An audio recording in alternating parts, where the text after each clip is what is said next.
Hello, and welcome to the Elevated Frequency podcast and live stream show. I am one of your hosts, Shannon Morse, and I'm sitting here with my co host, Lisa Kirby. Hello, And hello. hello. Happy Thursday. Always such a treat. And I can't wait to dig into this topic. It's so timely. It's so good. Yes. So, what are we getting into today, Lise? We are discussing all things taking care of self and your spectrum of healthy habits or maybe not so healthy habits inside and outside of a relationship and And how that can change. and are we talking about intimate relationships, family relationships? That's a great call. My first thought went to like intimate relationships as it seems to be the one that's coming up most frequently inside of our community right now. Kind of a Mhm. hot topic, but it can extend into family relationships, work relationships, anything really. Totally. Okay. Yeah. Beautiful. Because, yeah, I feel we'll focus on personal or intimate relationships because that will generally reflect in all of our other relationships as well, for the most part. Um, okay. So we're both excited to talk about this because it's something that I feel like it's developed over a period of time. And you also have different phases of relationships, right? You have like your initial honeymoon phase. We just started dating. Then you have like, is this going to be a long term thing phase? And then you have, oh, this is a long term thing phase. And then what does that look like? And then you have like, okay, we're set. Now we're figuring our stuff out. Uh, So we have all these different phases. So where would you like to start? my first kind of overall question to pique everyone's engagement is why is it, and I'm not speaking to you, the listener, it's really for all of us. Why is it that there's a tendency when we're single and we're not necessarily in a super committed relationship, we tend to very much take care of ourselves and are really taking care of our bodies, our mental health, everything, really almost in a way to attract a mate. Like Hmm. we are in tip top shape, like ready at a moment's notice. And then I find, over time, especially looking at a lot of other couples around me, it seems like when someone is in a committed relationship, especially if you're in a long term, like married and maybe have kids, it seems more and more that the energy that was there originally of taking care of oneself starts to dissipate. Hmm. And there's so many factors, work, and if you have a family, like there's time constraints and all this stuff, but there are some people that still do continue to take care of themselves. So we really want to unpack here, like, what is that shift?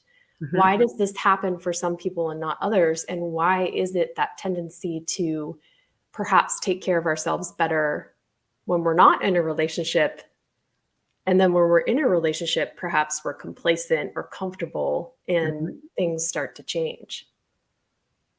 I have some thoughts. Let's hear it. I love the prompt. The first thought that comes to mind is it depends on what the core motivation is for doing that in the first place. Yes. Yeah. So if it's a primal core motivation of I want to look hot to attract a mate, then that would then no longer be applicable once we're in relationship because now we've achieved that attracting a mate status and now we don't have to put our energy there anymore. We can put it on other things. Yep. Whereas if the core motivation is because I want to feel good in my body or I appreciate how this type of movement or this type of food serves me, then it becomes a personal motivation. However, a lot of individuals, depending on what really motivates us, which is like part of this conversation too, they will be more motivated by their external environment or stimulus, like by the people in their life, rather than being self motivated. So, I think the topic is understanding like what motivates us so that we can then understand like, oh crap, when I get into a relationship and if I'm not self-motivated, then I'm going to need to ensure that I set up an environment externally, if that's what motivates me, to keep me on track. or else it's going to be real easy for me to fall off.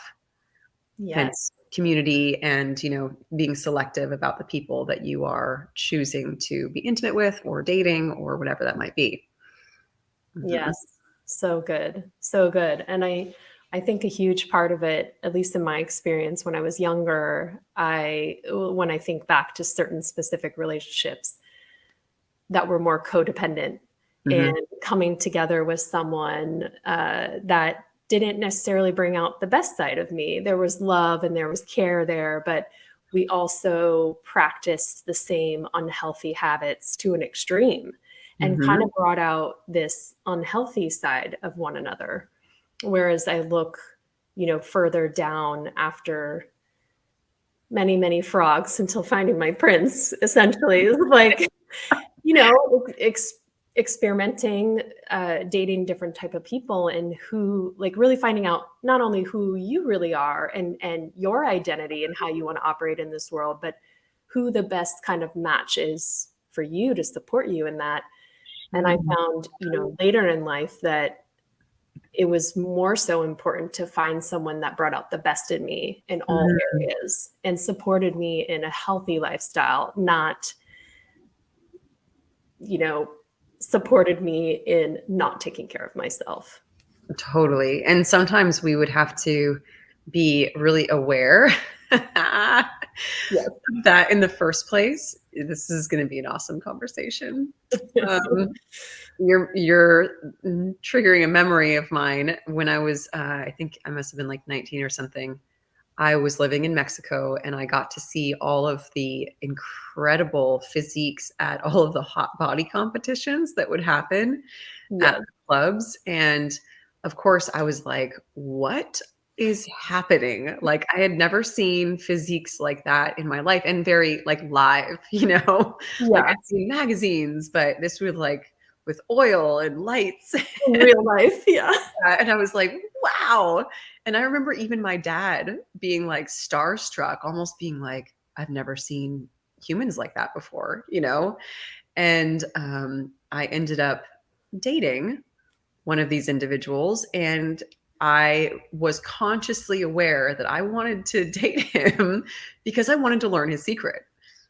Like that was one of the things. I love it. I was like, I really want to know like how you're training, what you're eating, like how did this all come to be? Like what is happening here? Yeah. Um, and that was like more of a conscious decision to surround myself with one of the individuals who would be able to share this stuff with me. So this is the true beginning of your entrance into the health and wellness space. I don't know if I've heard this. It's one of them because I definitely was introduced to before, but I would have to say that he was like one of the strongest influences from the get-go because it was his life. Yeah. It was how he made money, and Yeah. therefore he had a very specific way of doing the thing, Mhm. and he would do it seasonally, right? Wow. So super, super interesting. But of course, this is almost moving into like how we choose a mate. It's It's a very important topic. a very important topic. So although this individual may have had a lot of education and experience in this one area, it didn't necessarily translate to other areas that I might have really held of high value. And I just didn't know the difference at that time in my life. Yes. So I feel that, we can look at this as like an overall full environment of the other individuals that we're coming into contact with. And at least as we're talking about this, I'm thinking, okay, yes, of course, like intimate relationships, but also like the 5 people that we're most close with, and the community that we surround ourselves with. It's all in the same conversation. I remember, I think for both of us, movement for a majority of our adult lives has always been what I call like a non-negotiable. And you Mhm. really can only have a few non-negotiables unless you're living completely isolated and you don't surround yourself with any humans. Very possible these days. But I feel like each of us has like maybe like 1 to 5 non-negotiable habits or practices or things that you are absolutely devoted to that you will do no matter what. And maybe on the simple end, that's like brushing your teeth or washing your face, like just basic self-care things that are like a little more universal and acceptable. But Mhm. for us, I think where both of us started and where we originally connected was the non-negotiable of movement every day. And it doesn't have to be super intense or strength training always, just a devotion and a dedication of I'm in this physical vessel. Mm. I'm going to move it every day. Mhm. That's my non-negotiable.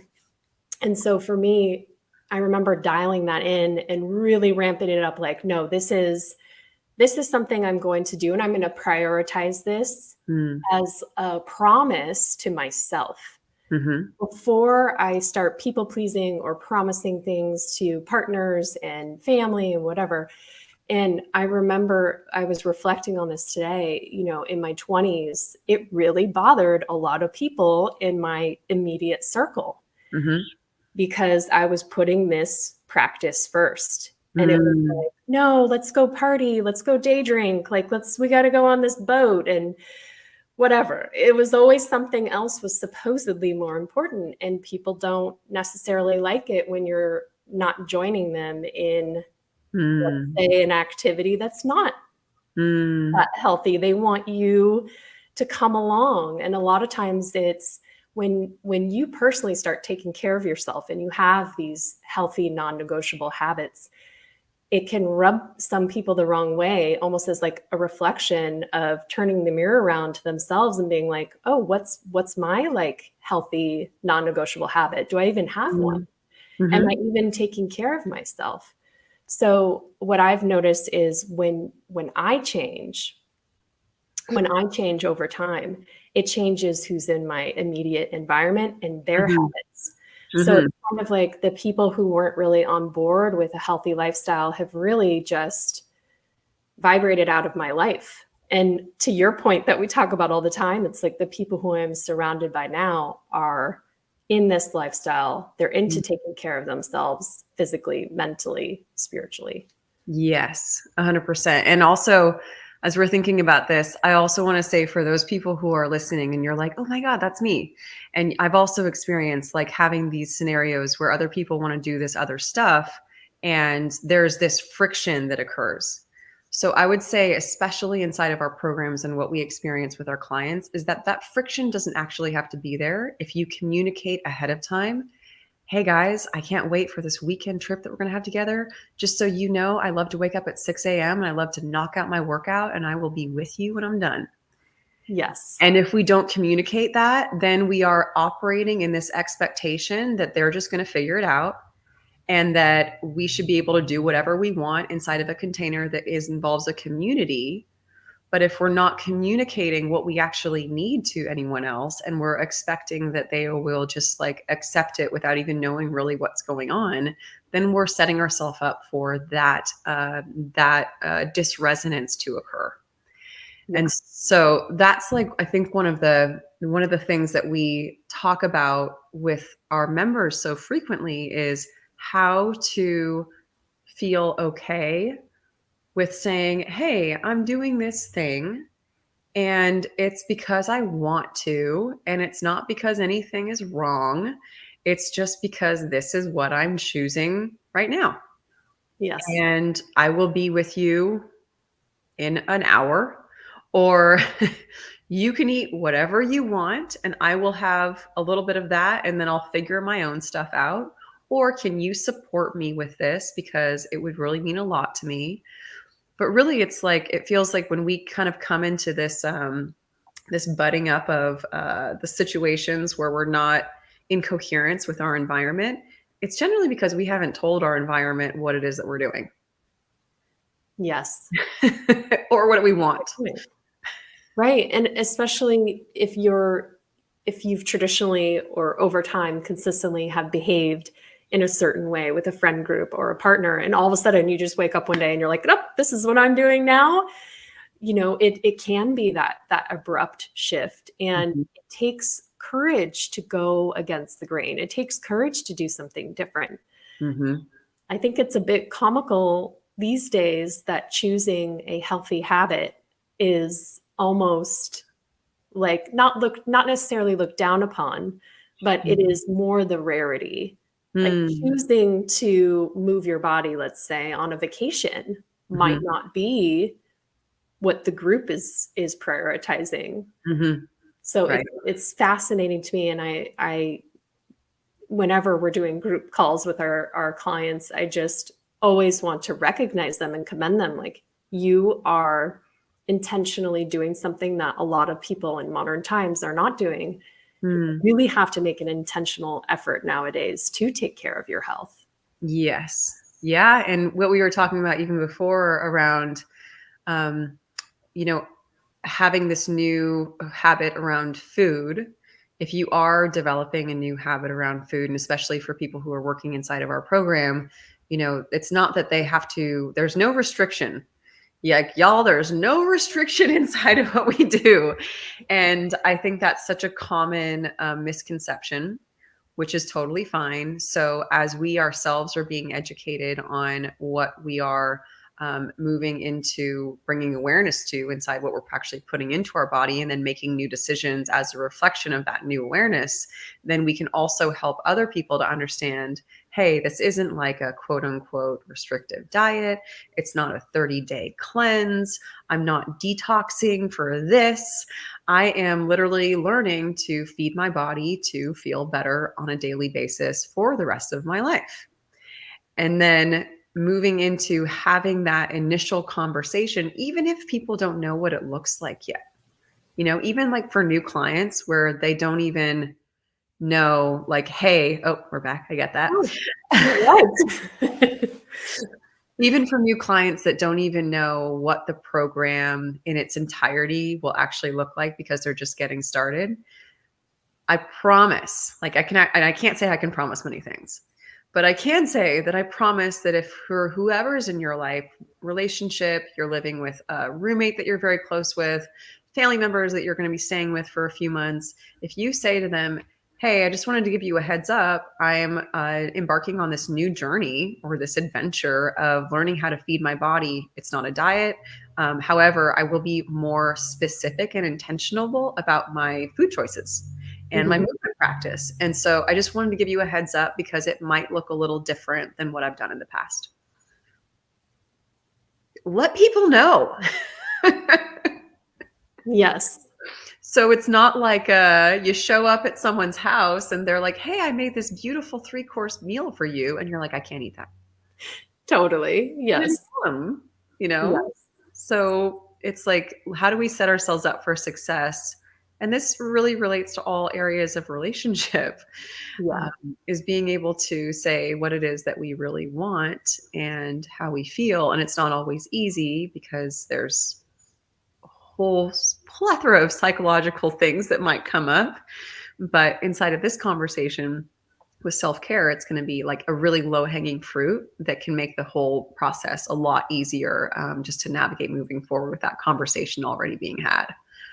Yes, absolutely. And I think the challenge here is, just as an example, you are already in this space and embodying the lifestyle of someone who is a nutrition coach and Mm. a personal trainer. And so when you met Jeff, your partner now, it's like he already knew, like, that's who you are. It wasn't like you had to halfway through be like, hi, I'm changing all the things, right? Mhm. So I think the challenge for some of our clients is if they have been in a relationship with a partner or a roommate, even, Mhm. and maybe for years, and all of a sudden it's like, okay, I'm doing this new thing. It can be a little unnerving, or, rattling some of the routines and, unspoken exchanges Oh, that yeah. existed before.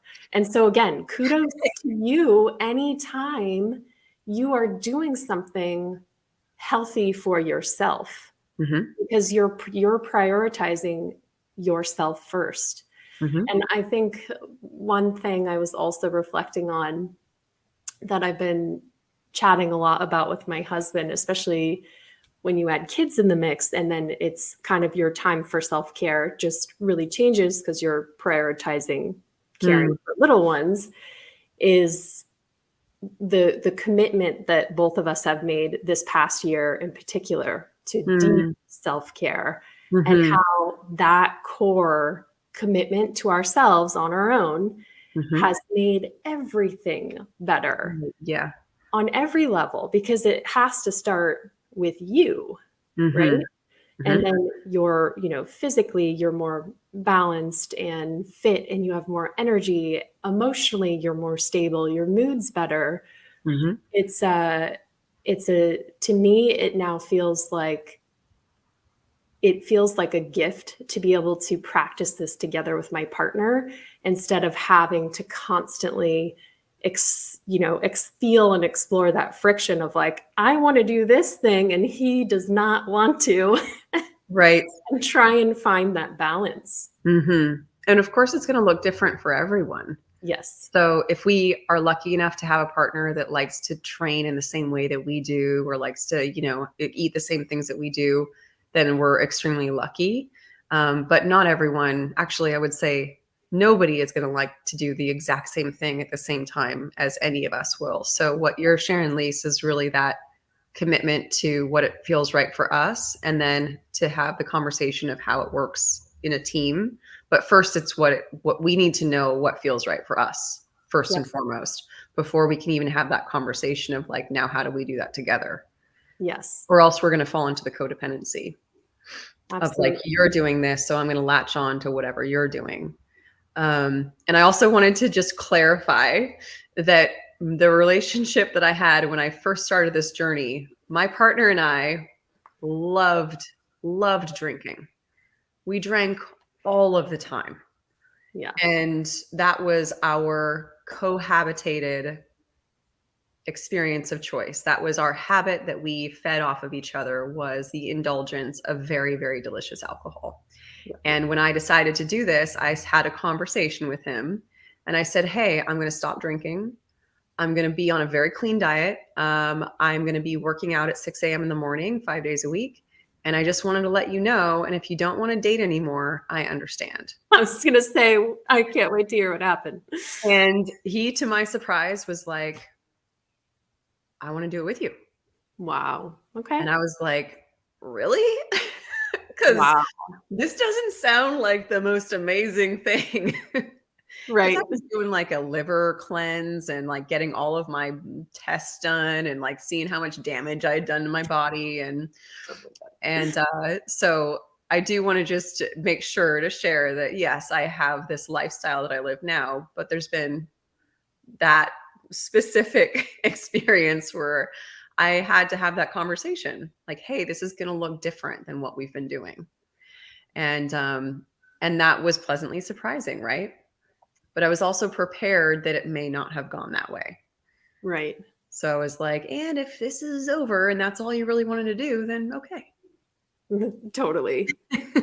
Oh my gosh. That's the beauty, is we've both been on both ends of the spectrum. Like, I've definitely been in relationships where, to the other extreme of not just indulging in alcohol, but literally going off to the grocery store or restaurants or whatever and just binging together. Mm-hmm. And then thinking about how physically horrible we both felt after that. And like, what does that do for your physical intimacy time? It's like all Yeah. of that goes out the window. So again, bringing it back to self first, like Mm-hmm. having the right motivation of taking care of yourself first, and doing that in maybe your own different ways. Like, sometimes my husband's mental health practice is going for a drive. It's very Right. soothing to him. Mine is walking, but just allowing each other and understanding what those practices look like. And I Mm-hmm. love the communication piece is so key. I remember sharing with my husband when we got into a house last year after living in a van for a while.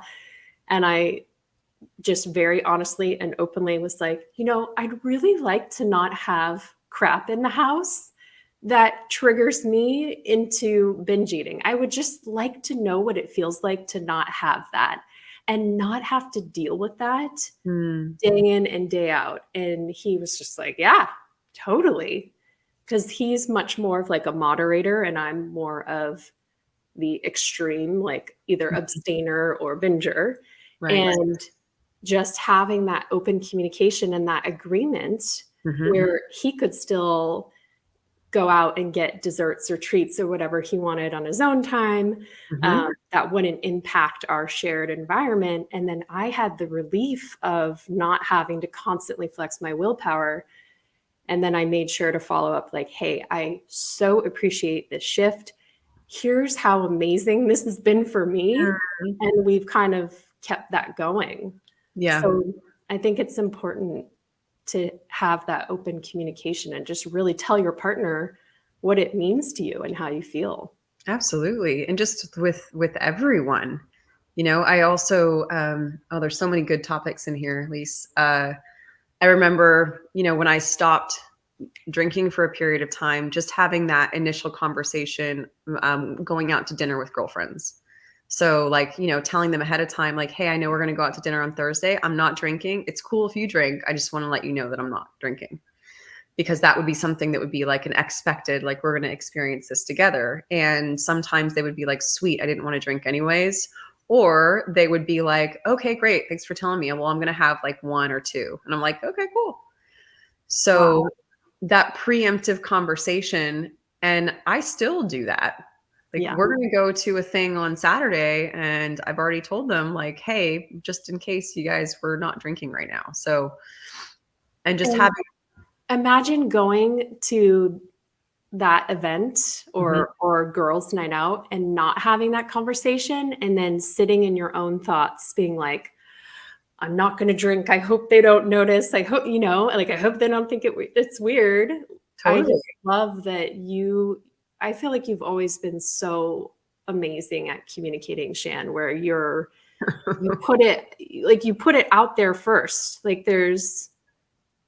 you put it out there before the expectations are in your own head and a Mm, mismatch. You mm, get out ahead of it, which is not easy for mm-mm. the masses.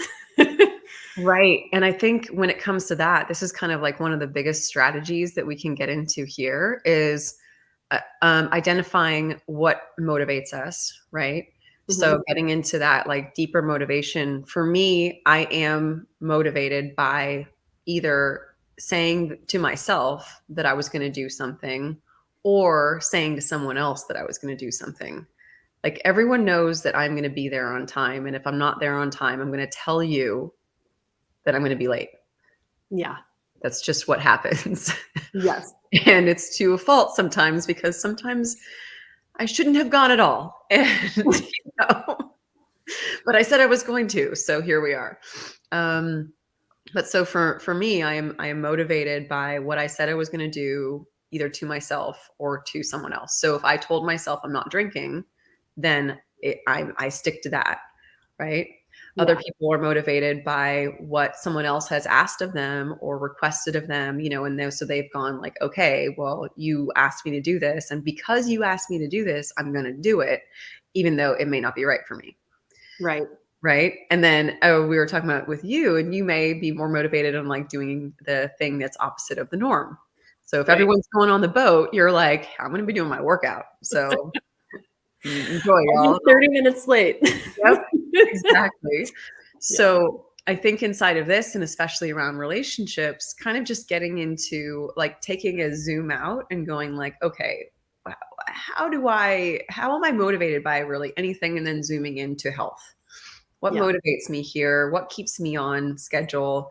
And if what keeps you on schedule is social environment, if you're motivated by other people in your environment kind of rooting you along, then surround yourself with people who are going to root you along.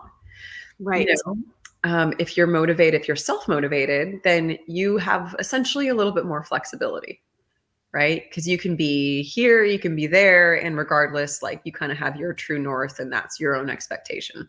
Mhm. Um, the rebel thing is interesting because I'm like, well, shit, what do you guys do? Screwed. Screwed. You got to make it look fun and off the beaten path. Yep. Yeah. So like this is something that no one else is doing right now. You probably won't like it, but here's the information anyways. Right. And really making sure I love the strategy for that rebel archetype is like not thinking about, oh, I have to do this, or there can't be, too many hard, steadfast rules where it has to be more like, oh, these are habits of the identity of someone who I am saying that I am. I Mm, am a healthy person. What are the mhm. habits and traits that that kind of person exhibits?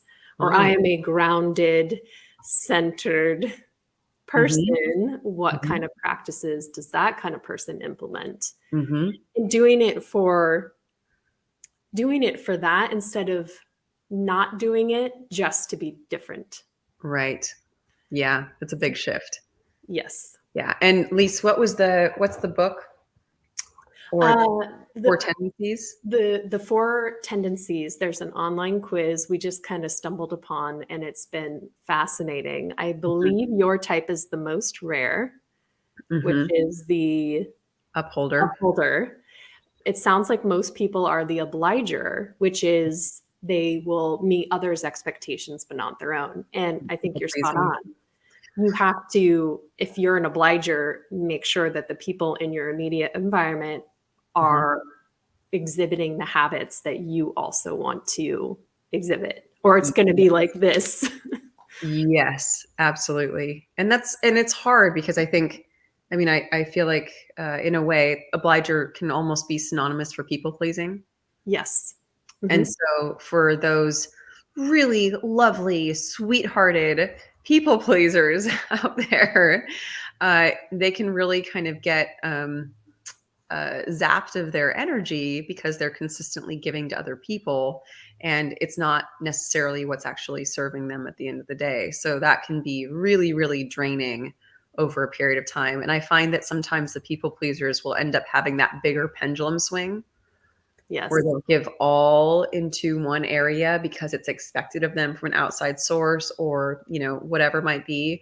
And then once they've done it to a certain extent and it's like they've extended all their energy, but it wasn't really for them, Yeah. and they just drop off and kind of disappear off the face of the earth for a hot minute. And then they come back and start to build the engine again. And it kind of is a cycle that happens over and over again.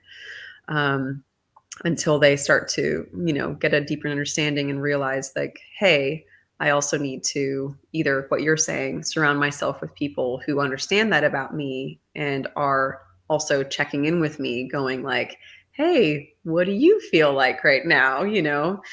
prompting that, or surround themselves with people that have that same alignment, but in that it's full circle, they have to know what they want and how to care for themselves first, and that's really the biggest thing. So I think all of this is kind of circling around when you're in relationship. First and foremost, you have to know what's right for you first and then be able to communicate it. And Absolutely. then also not have an expectation that everyone is going to like it or they're going to be the same as you. Yes. And when you get to that point, that's just another conversation to be had. I feel like with relationships, again, this could be a business partnership, it could be Mhm. intimate relationships. The commitment that you may have made of like, okay, let's do this, we're in this together, is that I feel like the core, if you keep the core goal of I am my commitment to you as your business partner, my Mhm. commitment to my husband, my commitment to my children is I will always continue working on evolving and being the best version of myself. If Hmm. I don't do that first, I won't even have any more to give. Mhm. I will be kind of stuck and complacent and probably not even like myself as much. Mhm. But when you're in a partnership where you're both committed to evolving and being the best version of yourself, at least you have that same page goal in mind where you could, even if you like different things, you're still evolving together. Totally. And It was beautiful. Thank you. And the last thing that is kind of coming to mind as you say this is that sometimes like you will have a different system or strategy or way of taking care of yourself or things that feel good to you. And so sometimes some of our clients may feel a little strange about even broaching the conversation or feeling like they're imposing their own habits onto someone else. Mhm. And so for those individuals, what I would kind of share, at least in my own experience and then working with so many of our clients, is that you don't have to impose your thing onto anyone else. You can be very rooted in what feels right for you and just acknowledge that that's valid and it's its own thing. You're your own human with your own digestive system and your interests and like all of these things. And you may notice over a period of time that, like anything, your environment will adapt. And then you will also adapt to your environment. But you have to be aware of how you're holding your own environment. And then you just might wait and see, because your environment by the people around you may slowly adapt to your behavior in Yes. different ways. So you may not even need to say anything to them at all. You just do you, tell them what you're doing without any imposition, and then let the chips fall where they may, so to speak. Yes. And to your point, like communicating what you're doing, but not Mhm. asking them to change. Right. Yeah, you can be like, you can join if you want, but I'm going to do this. And how many from your, since the beginning of your nutrition coaching experience, would you say, in just reflecting and looking back, like how many times have you noticed, a client signing up with us and then their partner or their mom or their sister or someone in their family is like, I want to do that too. So frequently, Yeah. so frequently. And sometimes it's not immediate. Right. Sometimes it's over a period of time. Sometimes the one that I can think of that was probably like the earliest one is it was a young woman who, as we started when she was 13, and she had some thyroid issues. And then her mom did it after she was done. And then her dad did it. And then we started to give like small group classes for her and her two siblings. Wow. So all of a sudden it was like, oh, the whole family. And it was over the course of a year, so it wasn't like, oh, you're the mom, so you should do this too, although that's very valuable. But it was just more through osmosis, because the daughter was just like, well, I'm not eating that because I'm eating this. Right. Right. And this is what I like, and it feels good. And look what's happening to my energy and all this kind of stuff. And so it's wild. Yeah. Osmosis. Yes. Hmm. I think the other thing too is it's not just like kind of a one and done. So perhaps with, clients we work with, they make these changes and it actually sticks. My Hmm. favorite is when we hear from our old clients, years later, they're like, I'm still doing great and I feel amazing. And that's when I feel like people in their environment kind of look to them like, wow, it's not like a one and done, 6-week thing. Like you're actually still practicing these habits and embodying this lifestyle. Mm. Let me know what you're doing. Yes, absolutely. Yeah, just leading by example. Yep. Yep. Yeah. So I hope for those of you who are on your own health journey, and for our lovely clients who may be listening to this, we hope that this helped and give you some ideas about how to perhaps reframe how you think about conversations that you're having, either with yourself or with the relationships that you have in your life. And of course, as always, let us know if there's any topics or things that you would like us to cover, questions, thoughts, insights, and we will see you next time.